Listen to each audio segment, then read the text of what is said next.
Olá, estamos iniciando mais um O Tema é Direito. Hoje nós vamos tratar de uma questão mais psicológica que envolve determinados tipos de pessoas que cometem crimes.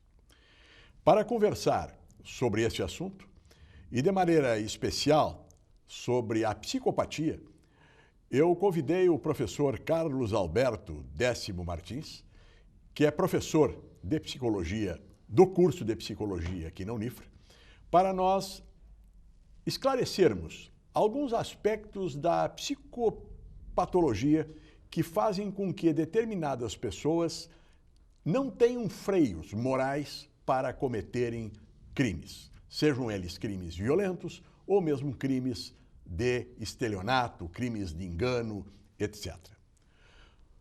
Professor Carlos Décimo, seja bem-vindo ao programa O Tema é Direito.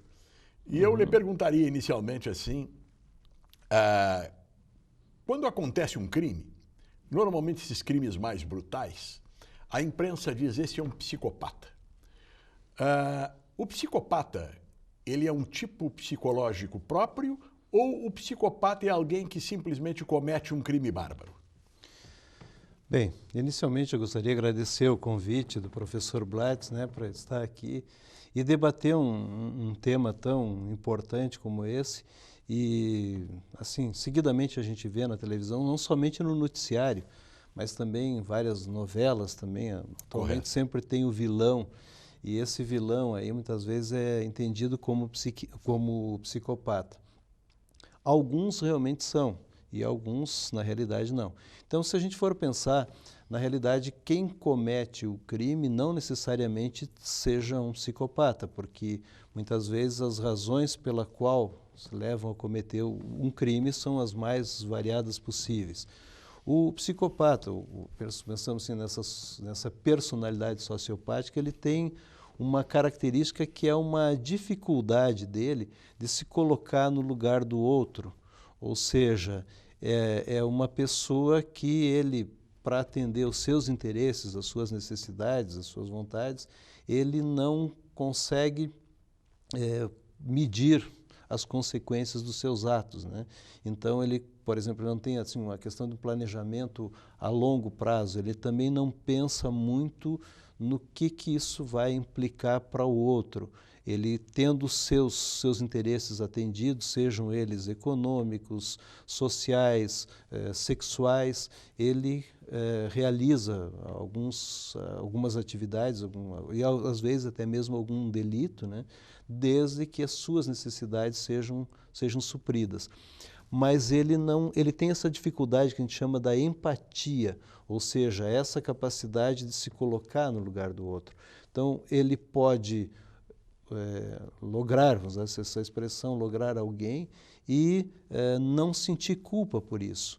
Vamos supor, uma pessoa que tem um certo dinheiro, um bem material, ele pode, de uma certa forma ou de outra, extorquir esse dinheiro dessa pessoa, e essa pessoa precisa desse dinheiro para ele não vai se sentir responsável por isso. Ele pode até pensar isso, a vida é assim, as coisas são assim, e as implicações para quem foi lesado, para ele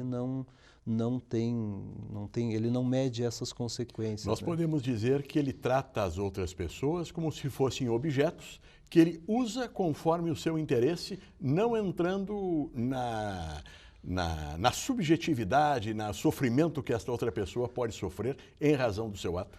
Sim, de certa forma sim, porque ele não pensa, vamos supor assim, o professor Blatz tem algum bem material e me interessa esse bem.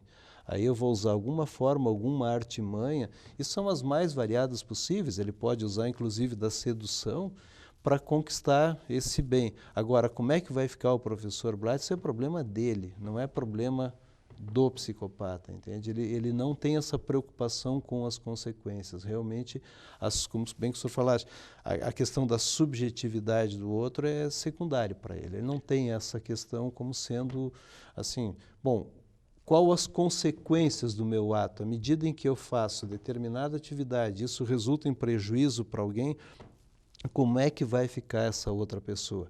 Não, se as minhas necessidades enquanto psicopata forem atendidas, os outros são os outros, não é a minha preocupação. Não tem que me preocupar com isso. Indo para o Isso, campo do direito, propriamente dito, tem alguns distúrbios psicológicos Sim. que podem levar à inimputabilidade, ou seja, a que a pessoa seja considerada inimputável, ou seja, não punível, porque ela praticou aquele ato sem ter consciência do que estava fazendo.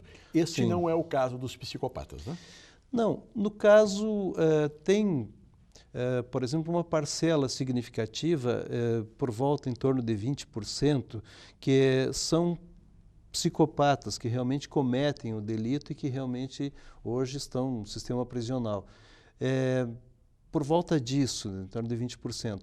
O que acontece muitas vezes é que tem algumas pessoas que cometem algum crime, algum delito, e claro, eles têm o sentimento de arrependimento, da culpa. Então, não significa dizer que toda pessoa que comete algum crime, que comete algum delito, ele seja um psicopata. Não, não é bem assim. Na realidade, tem pessoas que cometem por as mais variadas razões e, às vezes, sobre outras situações, como, por exemplo, agindo sobre uma forte emoção, né? Ou seja, às vezes, devido a uma condição médica, pode também cometer algum delito. Por exemplo, um paciente que tem algum tumor ou alguma lesão, alguma coisa que provoque uma situação, um acidente, um insulto que provoque uma alteração de comportamento, ele pode vir a cometer algum delito, né? Mas Sim, não necessariamente um psicopata. Sim, mas neste caso em que ele comete um delito por um problema mental ou por um problema físico que afete a sua vontade, neste caso ele pode ser considerado não punível. Sim, sim. No caso do psicopata, não. O psicopata sabe exatamente o que está fazendo, só que ele não tem nenhum sentimento. Exatamente, claro, nesse sentido, sim. Porque ele não tem, como eu disse, a empatia, aquela capacidade de se colocar no lugar do outro. Ele não vai pensar as consequências do seu ato, Sim. desde que as suas necessidades sejam supridas, né? É aquela situação que, às vezes, a gente vê assim, relatos de pessoas que vendem terreno, que se Sim. for ver onde é que é o terreno, está lá dentro, na praia, o terreno que está lá dentro d'água, né? Então, ele não está preocupado com isso. Então, esses realmente têm, como se diz no direito, como é que se chama? Não, eles são imputáveis, né? São imputáveis. Porque ele sabe o que está fazendo. Sim, sim. Né? Ele sabe que está errado e assim mesmo ele faz e não tem nenhuma consideração com a outra pessoa. Sim, exato. Agora eu lhe pergunto, professor, como é que nasce um psicopata? Pois é, essa é uma questão que, digamos assim, com relação à origem dos transtornos, existem muitos questionamentos. Alguns a gente até sabe a origem, sabe a etiologia, ou seja, o início, né, como é que começa. Alguns estudos mostram algumas questões neurológicas também a nível do córtex pré-frontal e do sistema límbico. E aí a gente diz assim, que alguns colocam que é a questão do ambiente, que o ambiente é que vai determinar. Na realidade existe já, digamos, vamos usar uma expressão aqui para ficar mais fácil para o entendimento, uma predisposição a uma personalidade sociopática, né? Então, o que acontece? Se uma criança, vamos dizer assim, ela já apresenta essas características de conduta, de ser mais agressivo, e essa agressividade, não quer dizer que toda criança agressiva seja psicopata, correto. Mas com uma tendência, né? Mas todo psicopata é agressivo? Pode ser agressivo, não necessariamente, mas pode ser. Porque depois a gente pode até rever essa parte, essa questão. Mas assim, a origem, vamos dizer assim, se os pais ou os responsáveis conseguirem identificar essa questão da conduta e ela for canalizada, há uma probabilidade de que ele pode utilizar essa conduta, digamos assim, de uma forma mais adequada. Porém, se ele já apresenta essa característica mais sociopática e o ambiente favorecer, o ambiente não for mais hostil, vamos dizer assim, ele pode desenvolver realmente essa capacidade de se tornar cada vez mais dar o desenvolvimento da sua personalidade. Não há nenhuma relação entre nível social, cultural e econômico com... Olha, alguns estudos apontam alguma questão assim, não só com relação à classe social, como também com relação à questão do gênero. Por exemplo, com relação às populações, vê assim, uma incidência talvez um pouco maior nas populações mais empobrecidas, né? Sim. Por que razões também tem que ser pensado bastante nesse sentido, mas não necessariamente que somente, vamos dizer assim, que não existam na classe, classe média, classe alta, também não existam psicopatas, claro que existe sim. E com relação às mulheres, nós temos uma proporção de 3 por 1, seriam 3 homens para uma mulher com essa característica. Ah, quer dizer que a proporção de homens psicopatas é maior do que a de mulheres psicopatas? Sim. Na proporção de 3 por 1. Isso. Eu já ouvi falar que Hitler seria o retrato do psicopata. Seria? A história, né, é repleta de várias personalidades aí que apresentam não só o Hitler, mas tantos outros aí da nossa história que foram, pelas suas características, né, poderiam se Do chegar ao poder ou ao dinheiro a qualquer preço. Chegar ao dinheiro, chegar ao poder a qualquer preço. Porque, na realidade, aí o que acontece? O poder é o objetivo, é a meta, né? Então, a partir do momento em que ele busca o poder, não importam os meios. A mesma forma, eu quero dinheiro, então não importa os meios, o importante é que eu tenho dinheiro. Eu quero, por exemplo, até a questão da própria sexualidade mesmo. Se o sexo é uma coisa tão importante, ele vai usar de algumas artimanhas. E uma das características sociopata também é aquela questão da sedução. Ele é muito sedutor, Sim. ele envolve, ele vai conquistando, ele vai conversando, ele vai quando vê a pessoa, poxa, fulano atrai, ele é tão... Que característica que tem essa pessoa, a gente não sabe explicar bem, né? Que, poxa, por que ele é tão envolvente? Engraçado, a gente não consegue entender, mas essa pessoa me fascina, encanta, porque ela usa da sedução. Seduzindo, ela vai atingir os objetivos dela. Nós podemos dizer que na sociedade existem muitos psicopatas que agem como psicopatas, mas não cometem crimes. Sim. Porque tem crimes, alguns... que eu digo, crimes... Podem até cometer alguns crimes, mas não são vistos como criminosos, porque esses crimes que cometem são crimes, às vezes, financeiros, crimes econômicos, crimes, enfim, desse tipo de enganação. Sim, perfeito. Porque tem alguns, a gente chama, talvez até usar uma expressão talvez até mais passivos, digamos assim, que eles podem cometer alguns delitos pequenos, menores. Sim. Mas são psicopatas. Enquanto tem aqueles que são mais agressivos, que podem cometer delitos bem maiores, né? E aí fica aquela questão, vamos supor, alguém que cometa um delito, a gente pensa sobre isso, alguém que cometa um delito, um crime mais cruel, vamos dizer assim, e aquele que rouba uma verba de um hospital, por exemplo, né? A meu juízo, qual seria o mais... Tem uma frase que eu não sei a quem atribuir, mas eu creio que seja do Nietzsche, que diz que nem sempre quem mata 6 pessoas é mais criminoso do que aquele que não matou nenhuma diretamente, não? Sim. Se nós formos observar... Então, assim, tem pessoas também que têm uma vida, digamos, normal. Sem entrar no mérito do que é o normal, né? Mas tem uma vida tranquila, não chama atenção, mas que paralelamente a isso também cometem alguns crimes, né? Então são pessoas às vezes que a gente não levanta suspeita de que tal pessoa possa estar cometendo tal delito, né?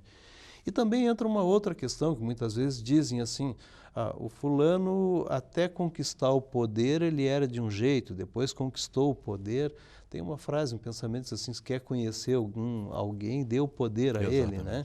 Quer dizer, não é que o poder corrompa, na realidade ele já tinha essa predisposição, já é alguém que o ambiente vai ser favorável, essa é uma oportunidade para que ele possa, na realidade, acabar exercendo toda essa sua psicopatologia, né? Sua psicopatia também. Nós estamos conversando com o professor Carlos Décimo, do curso de Psicologia da Unifra, sobre a questão da psicopatia. E também vendo essa questão sob o ângulo do direito. Você está sintonizando a TV Unifra e está assistindo O Tema é Direito. Nós vamos ter, durante 30 segundos, um intervalo e voltamos em seguida com este assunto.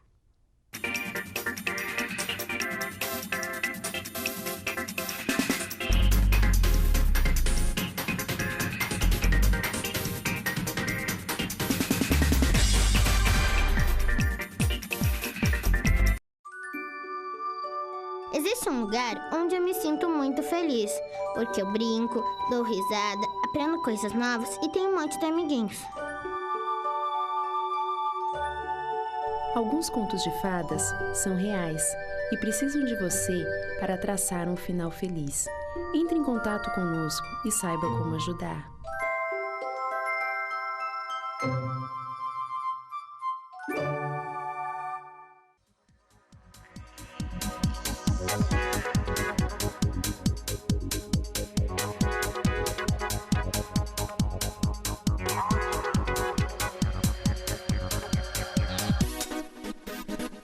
Sonho.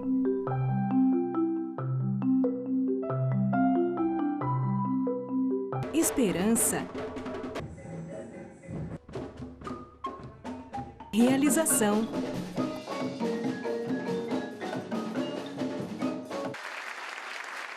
Cuíca, promovendo inclusão social através da música, transformando sonhos em realidade.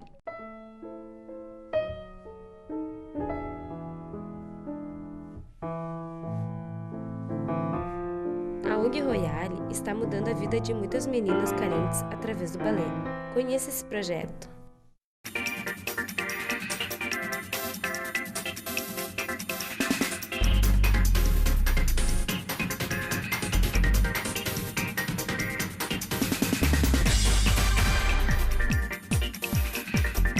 Voltamos com o segundo bloco do Tema é Direito.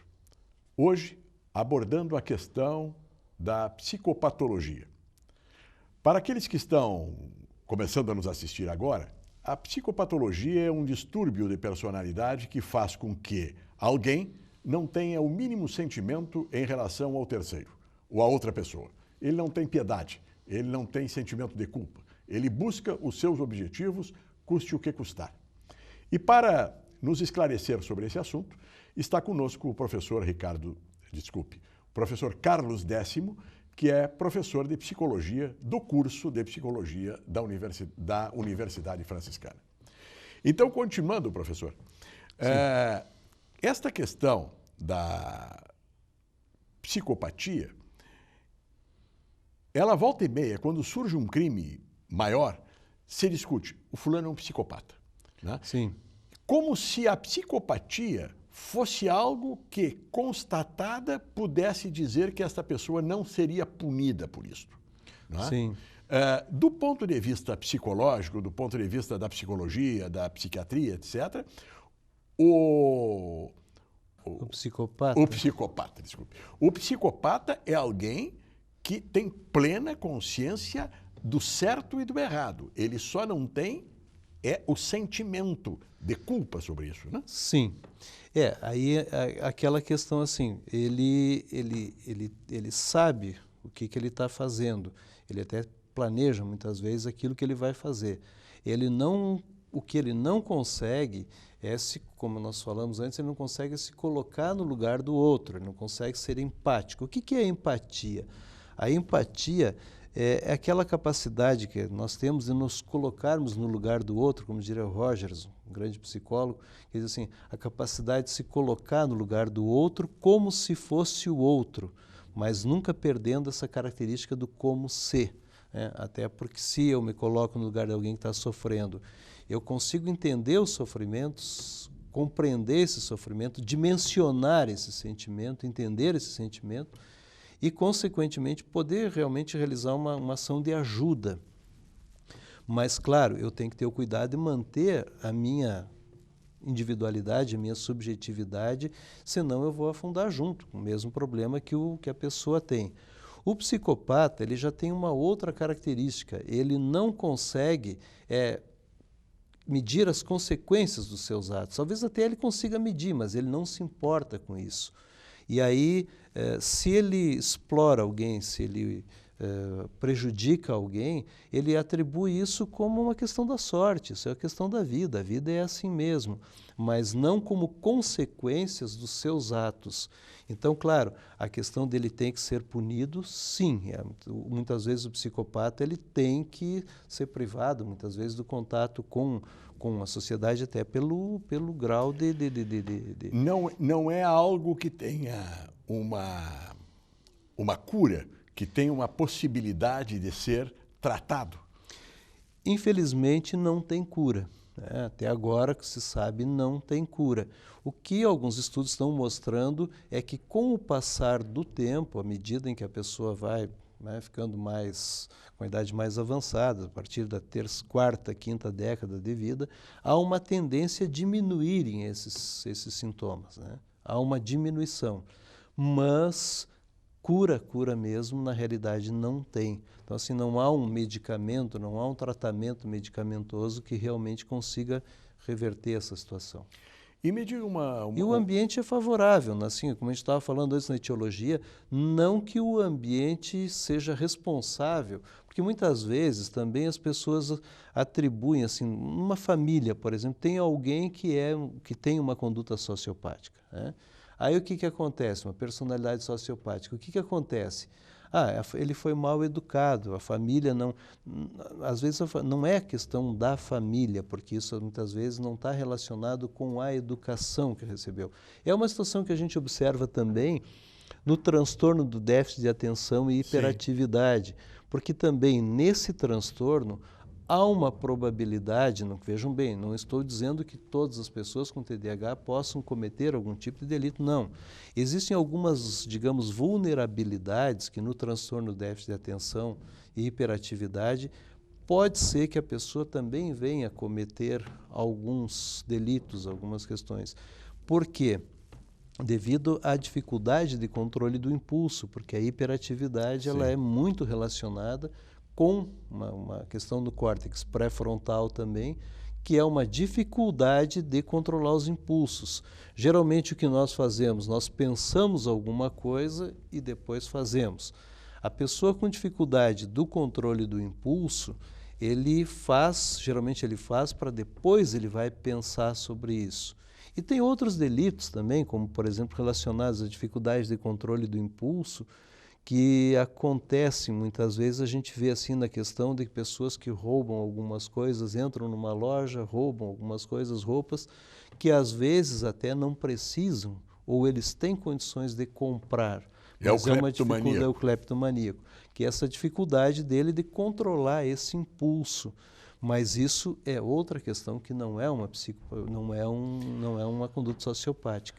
E também, assim, para ter o diagnóstico de uma personalidade sociopática, tem que ter um transtorno de conduta anterior, na infância, né? É uma pré-condição, né, para isso. E o sociopata ou psicopata, normalmente chega ao consultório do psicólogo? Ou isso só acontece quando já a situação já é quase irreversível, quase...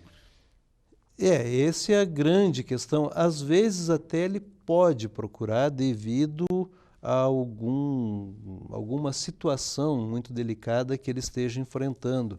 Mas muitas vezes o que ele vai buscar é um tratamento, digamos assim, não para a situação dele, não para a patologia dele, mas uma ajuda em função da situação que ele está vivendo, né?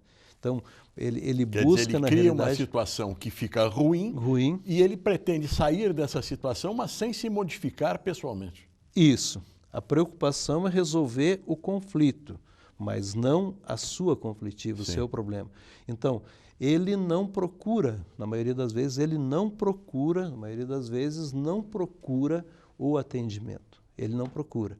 Então, às vezes, quando chega no consultório do médico, do clínico, né, do psiquiatra, psicólogo, às vezes é levado por outra pessoa. Mas ele não identifica isso como sendo um problema a ser tratado, porque ele não tem problema. Na realidade, essa dificuldade dele de lidar com essas situações não é problema para ele. E com relação à psicopatia, nós temos assim gradações, temos alguém que é menos psicopata que o outro, ou o sujeito é ou não é psicopata? Ou tem uma certa evolução da psicopatia? Tem aqueles psicopatas que cometem os crimes menores, né, situações menores, pequenos delitos, pequenas situações, pequenos furtos, algumas questões, roubos, algumas questões menores. E tem aqueles que realmente são os mais agressivos, digamos assim, que cometem delitos bem maiores, assim, pode ser até com requintes de crueldade, uma coisa bem mais, são mais agressivas. Né? E existe algum estudo que diga qual o percentual da população que tem psicopatia? Nós já vimos que, em relação ao gênero, o homem, para cada 3 homens psicopatas, temos uma mulher. Isso. E temos uma perspectiva de a cada 1000 pessoas, quantos têm traços de psicopatia? Os estudos mostram, né, na classificação, seriam por volta de... assim, não existe aqui um estudo aqui no Brasil, né, que veja assim, que realmente mostre quanto seriam realmente o número exato, né? Teria que fazer um estudo. Agora está para sair o DSM-5, né? Então vai trazer dados bem mais atualizados com relação a esse percentual. Não é grande, assim, não é muito grande, não. Felizmente, a gente também não vive numa sociedade... Por sorte, né? O que existe muitas vezes é que existe uma questão cultural também que a gente tem que levar muito em consideração. A cultura, muitas vezes, tem a questão da lei da vantagem. Nós temos que levar vantagem que é outra história, em tudo. Que isso não tem nada a ver com psicopatia. Isso é cultural. Então, tem pessoas que até cometem pequenos delitos, né, mas se sentem muito culpadas por isso.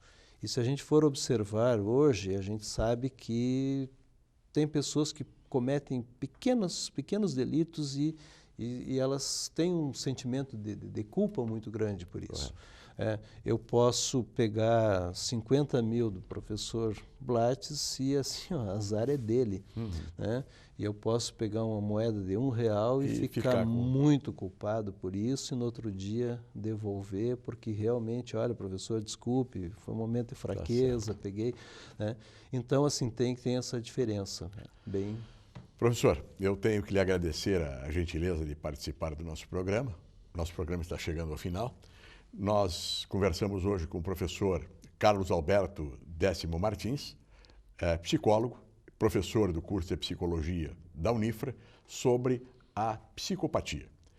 Nós voltamos com o tema é Direito na próxima terça-feira, neste mesmo horário. Até lá, muito obrigado pela sintonia.